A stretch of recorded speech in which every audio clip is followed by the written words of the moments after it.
சிலுசிலுப்பா சிமுட்டு பத்தல காட்டு பத்தல கழனி பத்தல மாவுல பனியாத்துல புள்ள வவுத்துல கல காத்துல திகில் அடிச்சானே எனக்கும் திகில் விழுந்தது இதான்.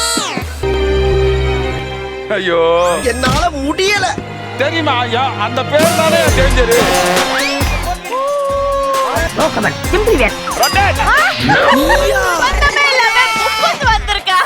வந்திருக்கிற இடம் சூப்பர், சும்மா பட்டைய கிளப்பலாம். யாரா நீ? என்ன பார்த்து இந்த டாப் குக் டூ குக்ல இந்த கேள்வி கேட்கிற மூணாவது மூணே ஒழுங்கா சொல்ல வரல. அங்க நல்லா வந்து சார் இங்க வரும்போது மட்டும் ஏன் வர மாட்டேங்குது சார் உங்களை பார்த்து சொல்றேன். ஆனா ஒரே ஒரு விஷயம் சொல்ல கேட்டுக்கோ, இந்த போக்கரிக்கும் எனக்கு என்ன சம்பந்தம் தெரியுமா உனக்கு? சொல்லுங்க சார். இந்த போக்கரி அத்தனை ஃபைட்டும் யாருக்கு? மகேஷ் பாபு சாருக்கும் ஃபைட் பண்ணேன், விஜய் சாருக்கும் ஃபைட் நான் தான் பண்ணேன், சல்மான் கானுக்கும் நான் தான் ஃபைட் பண்ணேன். என்ன வச்சு ரிஹர்சல் பார்க்க போறீங்க? ஒன்ன வச்சு என்ன பண்ணேன்னு எனக்கு இன்னி வரை தெரியல. மாஸ்டர் உனக்கு தான் செத்தான் சிவனாண்டி. வந்திருக்கிற இடம்